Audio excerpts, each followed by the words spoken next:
June 2006, and the Democratic Unionist Party is celebrating a 35-year political odyssey that has taken it from the margins of unionist society to its heartland. How could I, with no money, no standing, just looked upon people as an upstart, how I could sit here today and be the leader of unionism? Proves that what I was saying from the very first day was the truth. We've got Carson's hat on here. The DUP has always been essentially negative in its approach. It is a party of opposition. It is not a party of leadership. It is not a party that comes forward with solutions, but it's a party that exploits problems. Well, this violence, of course, is in the part of the Roman Catholic Church and always has been. The DUP without Paisley is unimaginable. He's the dominating character. He's the founder. He's the inspiration of all the people who follow him. You know, he's the man. Hello there. Make it number one for Ian Paisley. Well, I think there's a lot of a perception that the DUP is Dr. Paisley. That's not my experience. The notion that we are all lackeys or yes men is very wide off the mark. The DUP has toppled all its unionist rivals and frustrated every government initiative for 35 years. His negativity in Northern Irish politics as something which has stood out for almost 40 years. Is there within Ian Paisley that desire for once to be constructive? Peter Hain received a text message on his mobile phone this morning, and it said, Secretary of State, we're going to do a deal with Sinn Féin and get back into government, Ian Paisley. Then he scrolled down a bit and it said, Carlsberg don't do text messages, but if we did...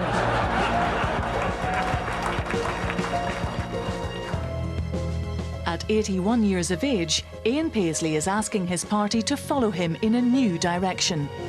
The DUP stands on the brink of power, but whatever happens, he feels he's earned his place in history.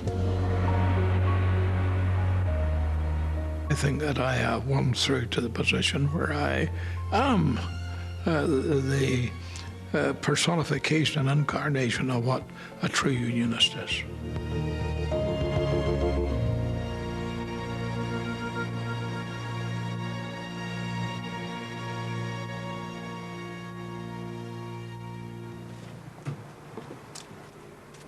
Peter Robinson, deputy leader of Northern Ireland's biggest political party, is off to another of those endless rounds of negotiations. His leader has been delayed on a flight back from London, and Robinson will lead the DUP delegation. It's a role he's performed loyally for many years, even when the prospect of power seemed remote. If I had a pound for every time I've been asked that one today. Well, I wouldn't have been associated with politics if it hadn't been for Ian Paisley. If there's a package... Like many thousands of people, Ian Paisley was the magnet that brought us in. Right, well, I hope it's the same. Cheers, all the best, Tommy. Bye. There was never any sense that the Democratic Unionist Party would become the mainstream of unionism. We're heading up to Parliament buildings. We have a meeting with the Secretary of State, Peter Hain. I can remember way back in the 60s, the Belfast Telegraph, I think it was, having an opinion poll. And they asked 1,000 people, did they want to see Ian Paisley as Prime Minister? And one person said yes. So we've come a very long way from those days. The Democratic Unionist Party didn't even exist when the Belfast Telegraph commissioned its poll. In the 1960s, politics in Northern Ireland were black and white. Nationalists and Republicans were excluded from government. The Ulster Unionists ran the Stormont Parliament, and Westminster left them to get on with it. Unionism was not then a conventional political party. It was more like a movement that was considered itself to be broadly representative of the British people of Northern Ireland. In 1956, I become for the first time a private secretary to a unionist minister. And, you know, if ever there was any establishment that looked utterly entrenched forever in the whole Western world, it was that unionist dominance in Northern Ireland. I think if anything was troubling unionism back in those days, it was forces outside Northern Ireland, forces which they had no control over. Catholics were beginning to ask for better conditions and protest about their own political and economic situation. And eventually, as we know, that took the form of the civil rights movement. But those signs were becoming evident in the 50s and 60s.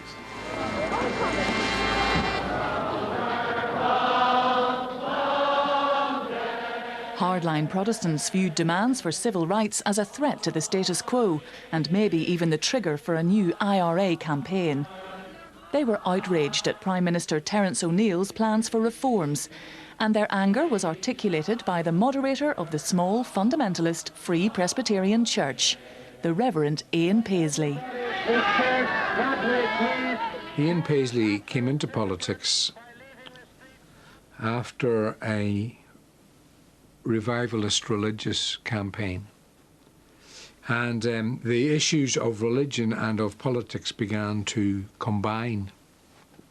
And Ian Paisley identified in the conduct of Terence O'Neill, the Prime Minister and leader of the Unionist Party, a sympathy not only for ecumenism but perhaps for a different kind of Ulster, an Ulster that was closer to the Irish Republic. I think O'Neill at that stage, and like many others, would have regarded Paisley as a belligerent, vociferous cleric, and he's a great big bag of wind.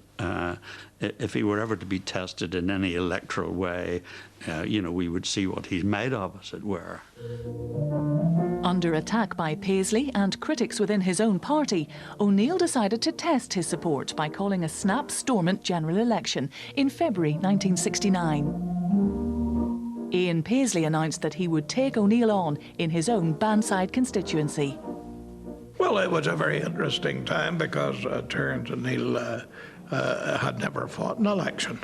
And, of course, I was a nobody and nothing, and his election agent said he would rejoice to preside over my forfeited deposit, that I would be beaten. Walk with me, Lord. Ian Paisley stood as one of 6 Protestant Unionist candidates. His fiery mix of religion and politics drew enthusiastic crowds in the Ballymena Bible Belt. God visit Ulster at this time. Remove from us the tyrant who would seek to take away our liberty. I can remember very clearly watching, with a certain amount of horror, the stomping that was done. They saw themselves as being involved in a crusade, a word that he wasn't loath to use himself. They saw themselves in a crusade against this defector from traditional unionism, Terence O'Neill. And so when he actually polled successfully, it sent a huge tremor through the political landscape in Northern Ireland. Terence Marn O'Neill, 7,745 votes. Ian Richard Kyle Paisley, 6,331 votes. Ian Paisley had lost, but by just over 1,400 votes. It marked the real start of his political career. Terence O'Neill's credibility and authority were fatally undermined. I'll never forget the night of the result of the election. I was the only person there with him, and there was an atmosphere of progressive gloom, I think I would say.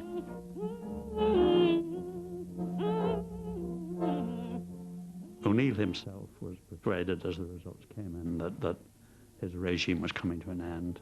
And, you know, I tried to cheer him up, but without any success, I'm bound to say. Terence O'Neill wouldn't be the last Ulster Unionist leader destroyed by party infighting and Paisley opposition. He resigned as Prime Minister 2 months later and retired from politics in 1970. Ian Paisley took his Bannside seat in the by-election that followed.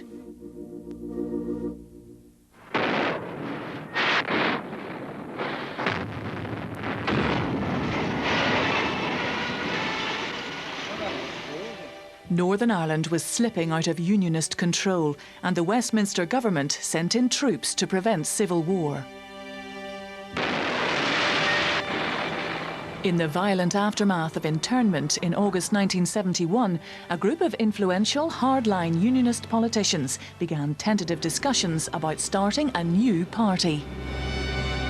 I think the circumstances of the time and the feeling of the time pointed the way that there needed to be a complete rethink by Unionists, and that there needed to be the voices of traditional Unionists heard loud and clear.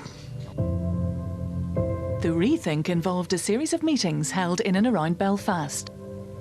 Ian Paisley, by now a Westminster MP, played a leading role, along with his close friend Desmond BOAL, the maverick Ulster Unionist MP for the Shankill.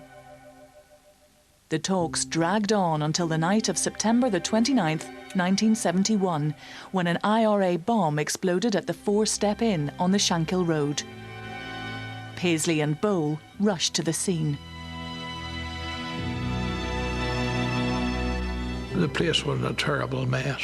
2 men murdered, and the bombing at the pub, and the Shankill Road was just seething.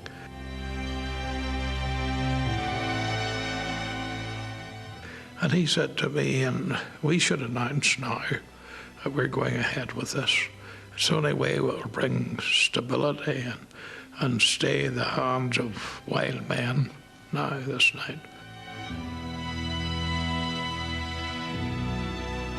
So he came and said, as the MP for the area, we're glad to welcome Ian Paisley here.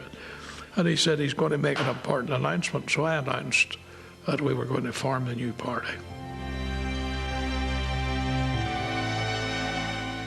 So it was announced after a bombing by the IRA on the Shankill Road, and with Mr. Desmond BOAL, the then official Unionist member of Parliament for that area, with us.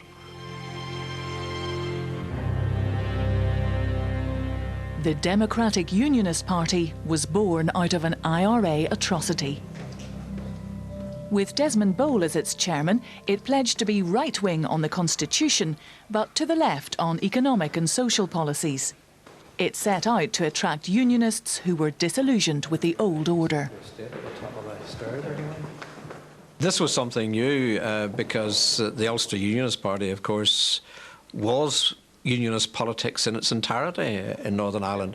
I'd have said that she wasn't informed. Any attempt that there had been to form some alternative Unionist body had been put down in the past. There's some of the... We take a swing left here. I remember going round the country in the formation of branches in those early days.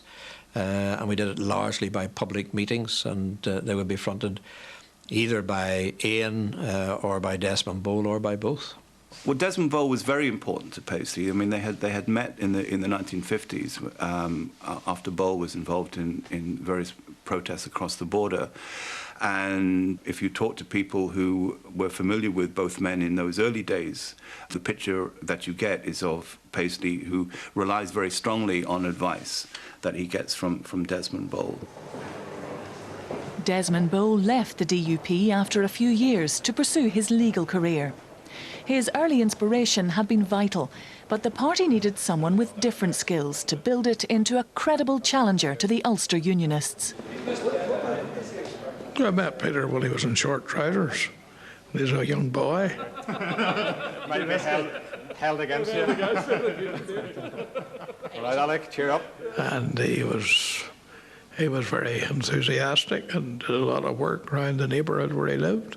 And I think he has fully justified the faith that the DUP people put in him. Richard, is he in on the building yet? Well, I think if you were to look at the Paisley phenomenon as Paisley PLC, as some sort of corporation, Ian Paisley is the founder of the company and the chairman of the company and the chairman of the board. But Peter Robinson is the chief executive officer. Peter. What I mean by that is that, you know, Paisley is the symbol. He's the person that everyone recognises as representing the brand. But it's been really Peter Robinson that has built the DUP into the sort of electoral and political machine that it has become.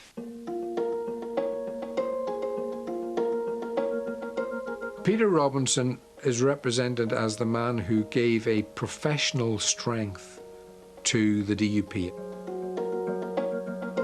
The other side to Peter is that unlike that kind of warmth and affection that Ian Paisley manages to convey to his own supporters,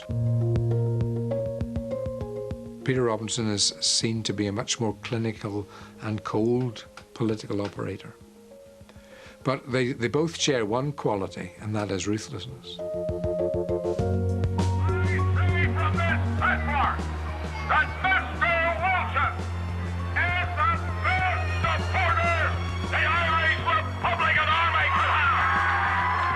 The suspension of the Stormont Parliament in 1972 removed all the old power and patronage of the unionist ruling class. The DUP recruited its support with a new brand of confrontational, no-frills street politics. I believe it is a class thing. I'm from a working class background, and the Ulster Unionist Party never come across as that party that welcomed that type of person. And even from a young age, that impression was born into me.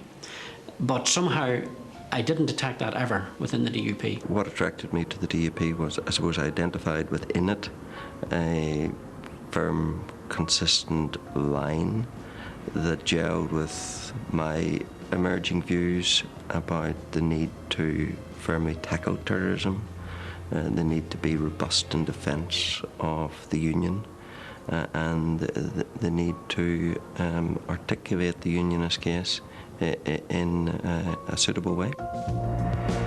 Paisley and his party led the Loyalist political opposition to the government's plans to resurrect Stormont in 1974. We want nothing to do with enforced power sharing in any undemocratic government in Stormont. The DUP supported the Ulster Workers' Council strike, which brought down Brian Faulkner and the Sunningdale power-sharing executive. It set the party firmly on the path of political opposition for the next 30 years. It's easy to keep people on board when you're purely oppositional, when you're always opposed to something, when you never have to accept responsibility, never have to actually take a decision and to defend it. But the politics of protest was paying off. The DUP's share of the vote crept up to 10% in the 1979 general election, and Peter Robinson took East Belfast. A month later, Ian Paisley topped the poll in the first European election with a massive 30% of the vote. He'd beaten the Ulster Unionist leader Harry West and could now justifiably claim to be the voice of unionism. Paisley had shown his personal appeal across Northern Ireland, but his decision to stand for Europe had caused tension within his church. He had preached that the Treaty of Rome and the European Community were part of a Catholic conspiracy, but here he was, joining its parliament. Theologically, Paisley should not be involved in politics. There is a very strong strain within the brand of evangelicalism that he comes from, which turns its back against the matters and the dealings of men. there would be people, and were people, who criticised his decision to go into politics. There was a debate. We are an open forum. In Presbytery, people are open to give their opinion, and people did fall in line. They may not have voted for Dr. Paisley to stand for Europe, but the overwhelming majority did, and those who didn't, they accepted it as God's will. David McIlveen has resisted the call of party politics, but other Free Presbyterian ministers, including William Beattie, Ivan Foster and William McCrae, have been influential figures in the DUP. Ian Paisley has remained the leader of both institutions since their formation, but the relationship between church and political party has become less clear-cut over the years. The great spirit of revival will come to this city today. Well, I think it's been said of all political parties that a lot of political parties, whether it's here or on the mainland, have been born out of a church. On the golden streets of heaven, all men hope to walk someday. And there is no doubt that the DUP in years gone by had a strong membership, but the two are totally divorced. Not all Free Presbyterians are Democratic Unionists, but all Free Presbyterians would be supporters to the principles that we dedicate ourselves to try and forward politically. In the soul-cleansing blood of the Saviour. The Free Presbyterian Church, I think the last censorship had 12,000 people, members. It wouldn't elect you to a seat. So that vote is nothing to do with it.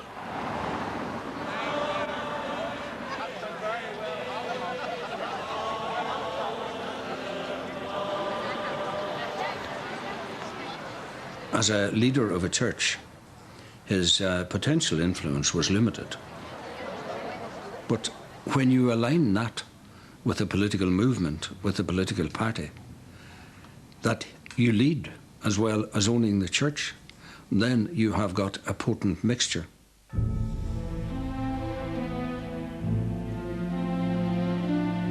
And it is that potent mixture which actually ultimately appealed to the non-conformist streak within Northern Ireland people, and who were able to see within the DUP that type of leadership which I think catered more for their fears than for their aspirations. The DUP drew increased support in the fearful atmosphere surrounding the hunger strike in 1981. The party actually outpolled the Ulster Unionists by 0.1% in the council elections that year. While Sinn Féin had enthusiastically adopted the twin strategy of the ballot box and the Armalite, the DUP was turning to a sinister form of support in loyalist areas like Antrim, Armagh and East Belfast, where Peter Robinson's tough talk on security impressed the local paramilitaries. I represent a constituency where there are many members of paramilitary organisations. I have the same contact with paramilitary organisations as probably most elected representatives have. Under Robinson and Paisley's direction, the DUP built up strong and controversial links with paramilitary organisations like the Third Force and Ulster Resistance. If an IRA man comes to a Protestant home and my men are there, they will kill that IRA man. Yes, sir.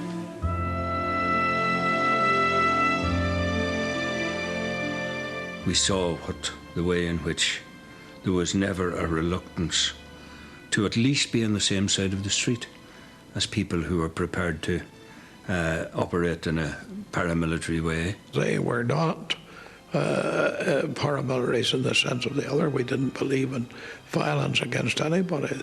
They were self-protective and preserving people. Well, if the British security forces are going to join up with the IRA to kill Protestants, then we will be in conflict with them.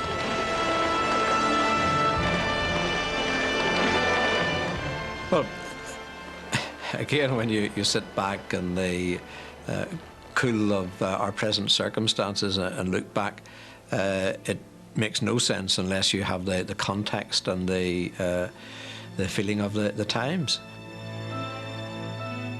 There was a genocide being exercised by the IRA around the border areas, and a very strong belief on the part of some that there needed to be a safety net, that we weren't able to rely on the security forces because of the extent of the campaign that was being launched. If it is a case of alleging that they are somehow directing these organisations, I think that's impossible to say, and I don't think there's any evidence to suggest that that's ever been the case. If the accusation is of a more general sense, an atmosphere is created or encouraged to come about within which loyalist paramilitaries find it easier to do the sort of things that they do, such as killing people and blowing up bars or whatever, then that's a more difficult case for Paisley and Robinson to rebut. When the two governments signed the Anglo-Irish Agreement in 1985, the protests that followed gave Ian Paisley the platform to show that his was the voice that best articulated the Protestant sense of betrayal. Where do the terrorists return to for sanctuary? To the Irish Republic. And yet Mrs. Thatcher tells us that republic must have some say in our province. We say never, never, never, never. The whole issue of border security led to one of the most controversial episodes of Peter Robinson's career. A group of people came and they said, look, we want to expose the lack of security that there is along the border. And they did it particularly because the leadership in the Irish Republic, boasting about the advantages of the Anglo-Irish Agreement, were indicating that there was great security cooperation along the border. And people locally were saying, there is no such thing. It doesn't exist. I think that they took something like 500 cars, maybe about 1,000 people, I don't know, I never did any count, and they went backwards and forwards around those border roads without any sign of the security forces. Who do you think you are kidding, Mr. Hitler, if you think we're on the run? The Loyalists drove just 2 miles over the border in the middle of the night to invade the County Monaghan village of Clontibret. It was later dismissed as a farce and a Robinson publicity stunt, but it was a sinister enough incident for the few villagers who witnessed it in August 1986. At the time, I was 17, and my bedroom was the third window down on the top. So when I come out, as you can imagine, a bird's eye view of everything. So it was dark, it was black dark, and all we could see was a mass of people and them all marching in unison. So it was frightening, you know, you didn't know what it was. So they marched down the road out of sight, and then a few minutes later, maybe 5 minutes, they all come back up the road again. And somewhere about the Garda barracks, which is there, some of the group broke away. The mob vandalised the unmanned Garda station and sprayed graffiti. At that, a patrol car arrived. Then we could hear a lot of thumping and banging where they were, you know, kicking the car and beating the car, and they pulled the guards out of the car. So I can remember my mother saying, God, they're going to kill these guards, because some of the people, the blood was up on them, like it was like a frenzied attack. Brian Renahan and his family still had no idea who the attackers were. They prepared to flee their home. Within seconds, the special branch arrived, and next thing there was the sound of gunshots in the air, where their automatic weapons to fire their automatic weapons into the air. So this went on for a few seconds, and there was several bursts of gunfire. Finally, a short time later, the Irish Army arrived. The Loyalists ran to their cars, dumped their balaclavas and cudgels along the country roads, and were back over the border within minutes. Most of them. when they came. Other people made an expeditious return to Northern Ireland. I was there in a capacity of an observer. I wasn't in any rush to go and wasn't going to run from the guards, and therefore was, if you like, an easy picking. Peter Robinson was arrested and later pleaded guilty to unlawful assembly. His bail money was used to pay a hefty fine. For a while, the episode earned him the nickname Peter the Punt.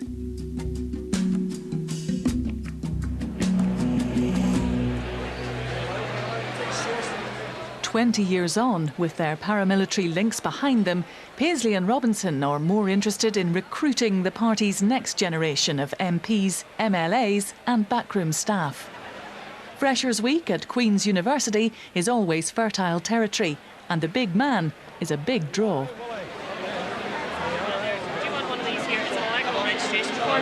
I was born 1 year after the whole Anglo-Irish agreement, so I mean, I grew up in the whole Paisley says no. But I think certainly as I've got involved in politics and the DUP and got to know more about him in the party, you know, he is more than this man that always says no. How are you? Good to see you. Would you mind signing the party? Well, is it difficult in picking something? Well, it's very important because in all movements politically, students have a very important part to play. I think we have the largest membership here in the university to any of the political parties. And they bring in new views, their debates are good, the arguments are good, and I think it's very profitable for everyone. Thank you very much, sir. There's your pen there. Thank you very much. Any year that Ian Paisley comes, it's always the highlight of the day for Freshers' Day for many students, and you do find that it's not just DUP or even unionist students that will come over and chat to him. I mean, he has an appeal to all students.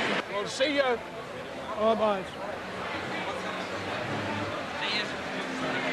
The growing appeal of Ian Paisley and the DUP to the unionist community has been mirrored by the dramatic rise in support for Sinn Féin amongst nationalist voters.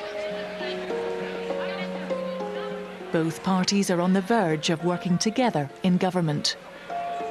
But 20 years ago, Ian Paisley was out to smash his future partners.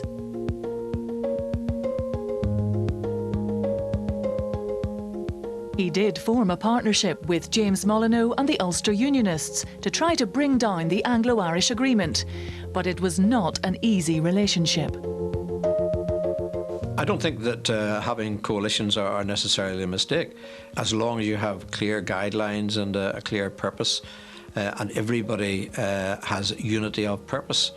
But largely you'll find that in coalitions, the smaller parties come off the worst, and that's what happened in that coalition. Nice to see you.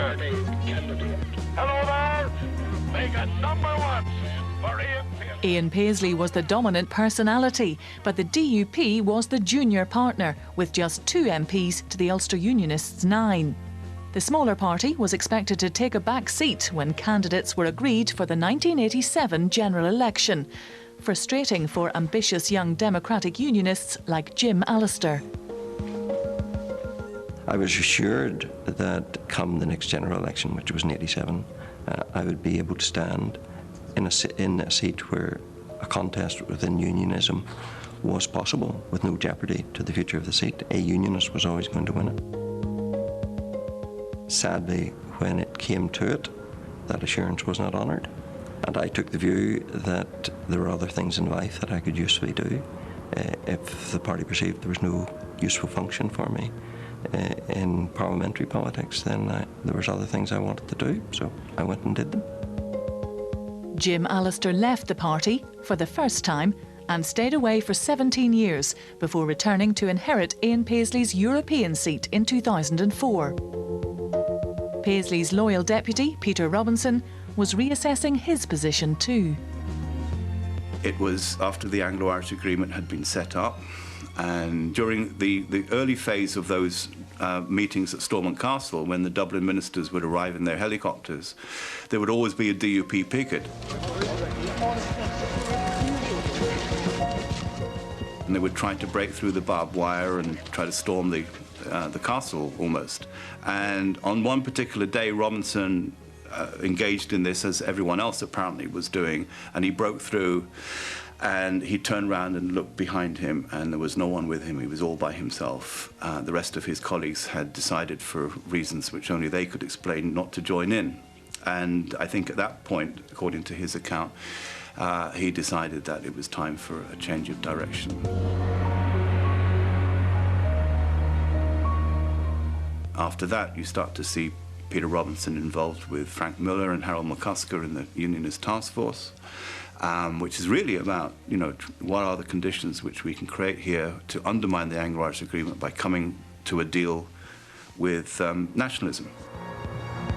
The task force published a report which criticised the coalition's lack of direction and urged it to re-engage in the political process.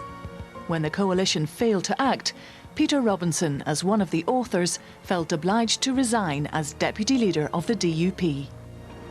Gentlemen, ladies and gentlemen, I accept that you have a job to do, but the manner in which this matter has come into the public domain makes it difficult for me.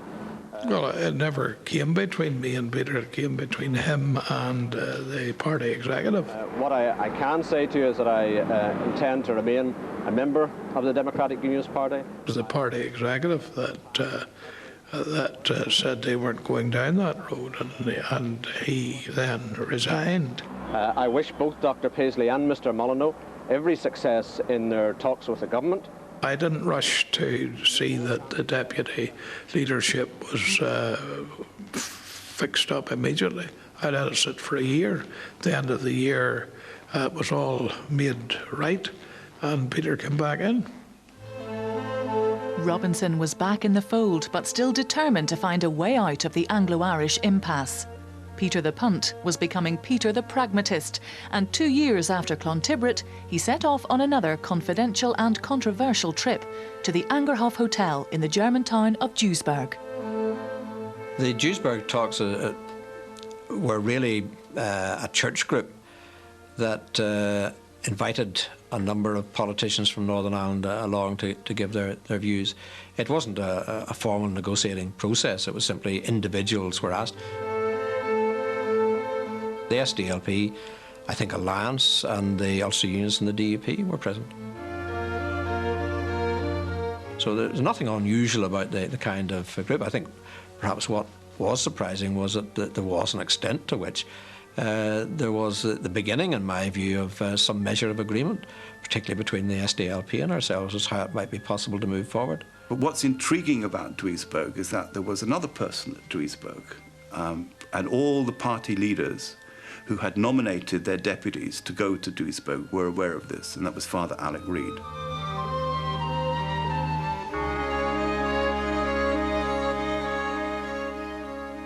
And it was also made pretty clear to them that Father Alec Reid would be there, not as a delegate from Sinn Féin, but someone who would put their views forward as such.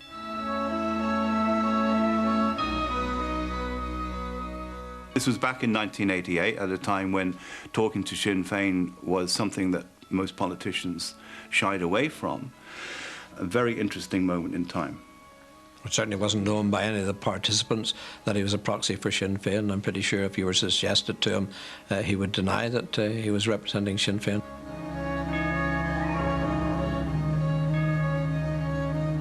I got involved through Cardinal O'Fee.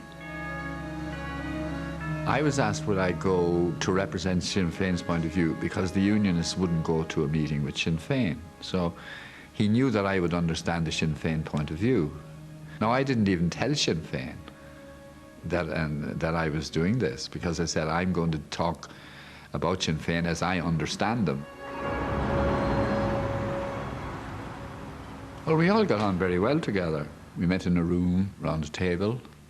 I remember saying afterwards about Peter Robinson, you know, his bark is much worse than his bite, because I found him the same as the others. He was just as reasonable, just as open about his own party, about faults of his own party, problems he would have, you know. He was just a person you could do business with. The delegates were trying to find a way to break the stalemate around the Anglo-Irish agreement.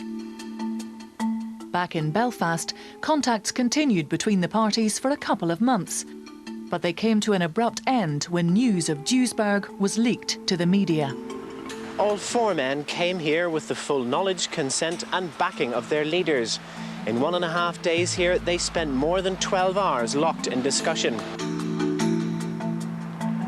When the story broke, various unionist politicians were running around petrified like headless chickens. And you know, we as journalists couldn't work out why it was that they were so worried about what had happened at Duisburg. Of course, the real reason they were worried was that if it got out that Father Alec Reid had been there and that he was in some way speaking and representing the views of Sinn Féin, and this would have been, you know, a scandal which would have possibly destroyed their careers. Nobody ever discovered I was there. It was only in later years they discovered. And I remember the Arch-Cardinal Lofi saying to me, he said, I can't believe that you went to that meeting and nobody ever knew it. He says, I'm really amazed at that. By the early 1990s, a devolved government at Stormont seemed as far away as ever. The Paisley-Molyneux partnership limped on until 1995, when the Ulster Unionist leader stepped down to be replaced by David Trimble. I only hope that I can return, in some measure, the expectation that obviously rests behind this office and this duty. David Trimble had a reputation as a hardliner, and at first Ian Paisley supported him. But it wasn't to last. When it became clear that Trimble was prepared to talk to Sinn Féin, he found himself, like other unionist leaders before him, in Paisley's sights. But the political landscape was changing. An IRA ceasefire was in place, and the loyalist paramilitaries were showing an interest in politics. The Combined Loyalist Military Command will universally cease all operational hostilities as from 12 midnight. The British and Irish governments had found common purpose. The Taoiseach and I have now agreed on a joint declaration on Northern Ireland. It is a declaration for democracy and dialogue, and it is based on consent. The peace process was gathering momentum and even had the full weight of an American president behind it.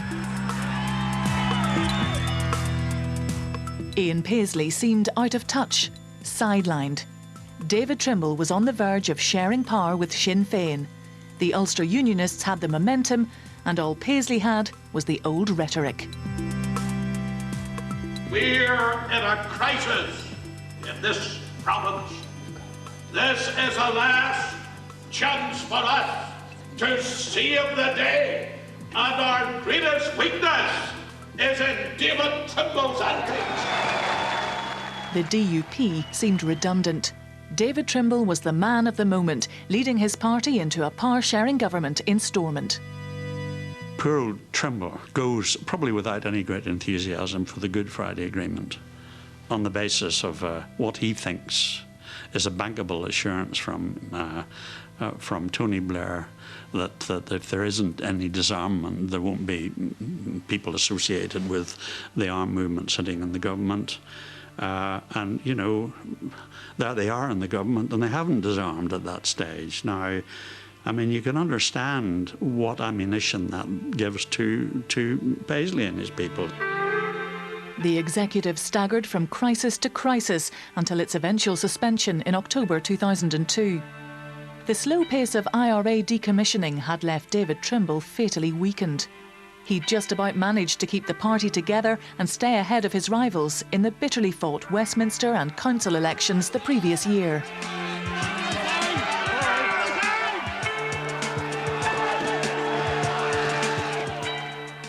There's no doubt that the DUP, in my view, has existed simply to oppose other unionist parties.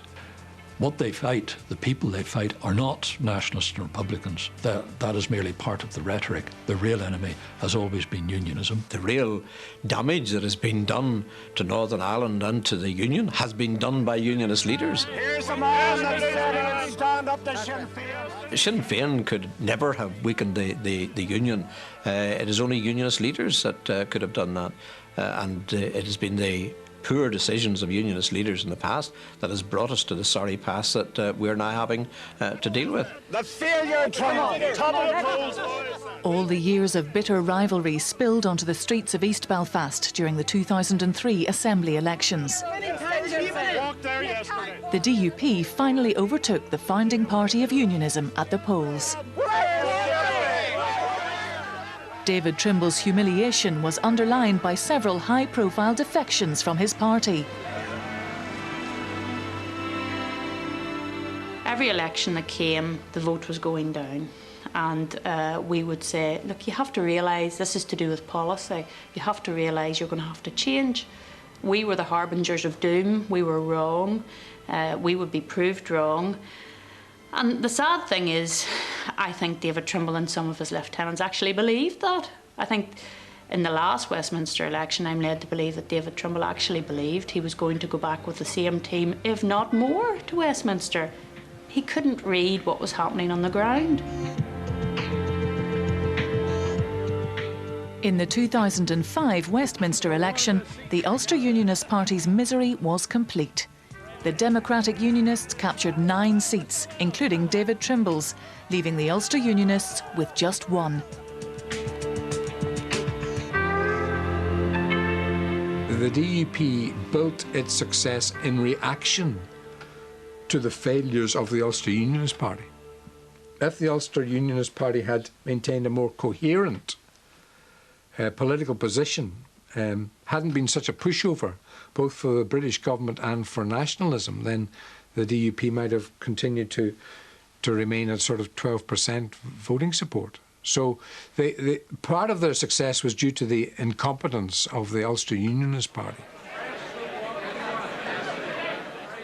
By the time it met for its annual dinner in June last year, the party that fought the establishment had become the establishment.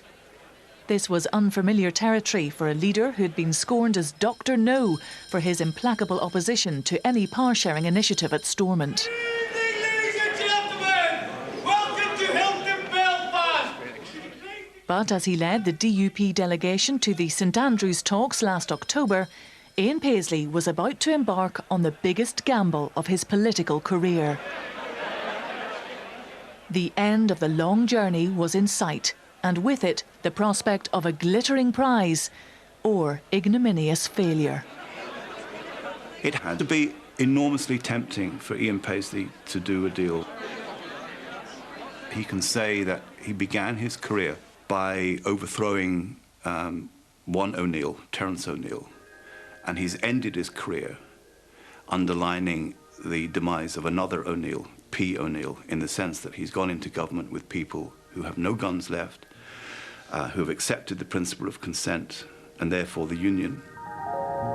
There were clear signs that he was prepared to take that risk.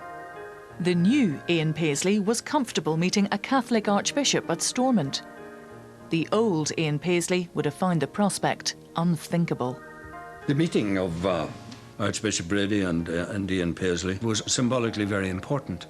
Here you had Ian Paisley shown that he had the confidence to meet with what he regarded as his arch enemy.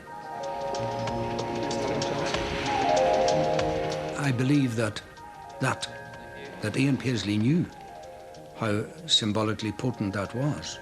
The interesting thing, there was nothing but good reaction to it. A lot of progress has been made. Hopes are now rising for further progress. I pray that these hopes may not be dashed, but realised abundantly.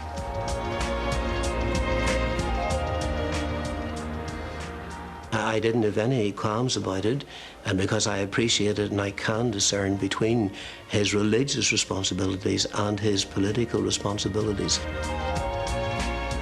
I He's very happy that he met Archbishop Brady. No problems at all with that meeting at all. Dr. Paisley has shown himself to be a gracious man of God in his personal dealings, but don't ask us to surrender the principles of Scripture in matters of worship. And certainly if there was an ecumenical call for prayer, Dr. Paisley would not be in a joint ecumenical service. The Free Presbyterians trusted their moderator in his dealings with Archbishop Brady, but there would be a more difficult test of their trust ahead. I think it'd be very difficult for people to see Dr. Paisley as First Minister and Martin McGuinness as Deputy First Minister. The baggage, as far as Sinn Féin is concerned, is still very much loaded in the memory of the people. There are going to be some who will find it exceptionally hard ever to welcome the likes of Martin McGuinness and Jerry Kelly and Gerry Adams. They may, at some future date, have a more tolerant spirit to a new generation of Sinn Féin supporters, but it'll be problematical. As the prospect of power sharing with Sinn Féin grew nearer, a number of DUP stalwarts declared their outright opposition, like the Reverend Ivan Foster, who had appeared in the front ranks of many a protest. But if their criticism was hurting the DUP leader, it wasn't showing. The thought of one so highly esteemed and loved as Ian Paisley in political coalition with Martin McGuinness, I would say is probably heartbreaking to most, if not every, Free Presbyterian.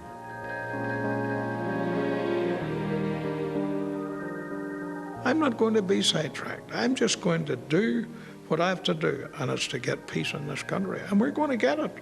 If I'd have told you that Sinn Féin was going to start and discuss even the matter of supporting the police and supporting law and order, you would have laughed at me. But it's come. It's come. For much of its history, the DUP has appeared to be little more than Ian Paisley's personal fiefdom. But in the weeks running up to March the 26th, there was evidence of strong differences of opinion about the direction in which their leader was taking the party. Some influential members were fighting a rearguard action to at least slow the process down.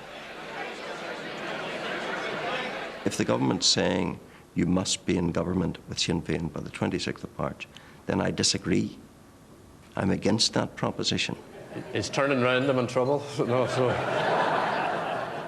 We're not clones. We have the right to independent thought. The day I can't have independent thought in the DUP will be the day I've stayed too long. I don't anticipate that day coming. Dr. Paisley, will it be deal or no deal? Ian Paisley did delay the final step into partnership with Sinn Féin, but only by a few weeks. The sight of his leader sitting with Gerry Adams at Stormont on March the 26th prompted Jim Allister to resign from the DUP for a second time. Other leading members of the party found it hard to accept the new reality, but Ian Paisley shows no sign of backtracking. And the DUP. I think for the first time, IRA Sinn Féin is on the defensive. They've never been on the defensive before. They've always been on the offensive. And no leader of unionism has succeeded in turning them upon themselves. And now the general people, because they've backed me in the election, we have turned the tide. And the situation is completely and totally different. And people need to learn that. Everybody. We're in a different situation now. We're not back when Sinn Féin could call the shots. It's all over. I was standing by the bedside. So far, Ian Paisley has avoided the sort of mutinies which did so much to destroy rivals like Terence O'Neill and David Trimble. It looks like he'll lead a confident and largely united party into government. But he's 81 years of age, and even he can't go on forever. The question of his successor is a favourite topic of conversation in political circles. If you see my Saviour, tell him that you saw me. That's a $64 million question, isn't it? Well, obviously we're not even contemplating that at the minute, and when Dr. Paisley decides to go, he decides to go, and I think there will be a full and free, open leadership contest when that happens. And there's Nigel Dodds on Legal Eagles coming up well on the stand side. There's Peter Robinson, and I can see clearly now. And just behind those four, it's Jeffrey Donaldson on the dark horse, still going quite well. Peter Robinson will be the next leader of the Democratic Unionist Party. Of that, I would have a substantial bet. I wouldn't put my money on Peter, but as to who it would be, I don't know. Up to a year or so ago, I'd have put my money on Nigel. It would seem quite natural at the moment that it would either be Mr. Dodds or Mr. Robinson. Clearly you can predict that Ian Paisley Jr. will make a bid for the leadership. I think there's absolutely no doubt about that. Paisley Jr. on my dad's bigger than your dad. And then it's, there's Paul Berry. No, he's gone. Paul Berry's gone there. And a bad mistake. A bad mistake there by Paul Berry. And what about Peter Robinson, the long-serving, loyal but ambitious deputy? Will his day finally come? Be my saviour. If you come into politics because you want to do well, then you'll exit very quickly. The people will catch on very quickly that that's all you're in it for. I have no ambition beyond doing my best for the cause in which I believe. If that requires me to be a minister, so be it. If it requires me to remain for the rest of my days as a deputy or less to Ian Paisley, then so be it. I'm not chomping at the bit. If I've been patient for all of those years, I can be patient for the rest of my political life. It'd be interesting to see who was chosen, and it would be a happy time for the party, because there's no doubt about it that times change. Old leaders have their day and they go, and that has to happen in the DUP like anywhere else. The only thing is that I have a wonderful health at the present time. I can take any of my young men on a day of electioneering, and at 6 o'clock they're ready to go to bed, and I can go on to 12 midnight. So I have plenty of zest and zeal left, and it'll be a while before I'll be worrying about a party meeting to appoint a successor. When Ian Paisley launched the DUP after an IRA bombing on the Shankill Road, no one could have imagined that he would ever lead it into government with Sinn Féin. This might seem like the end of a long journey, but maybe it's just the start. How often has he given to his voters a vision of the future rather than the fears of the present and the dreads of the past? And there, I think we have to, the jury is out at this present moment of time as to whether the capacity is there within the DUP to actually partake in real partnership.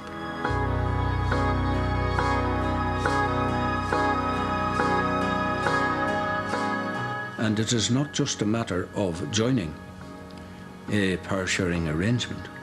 It is exercising real partnership, because real partnership requires absolute equality. Without it, partnership is imbalanced and won't work. So there is the acid test.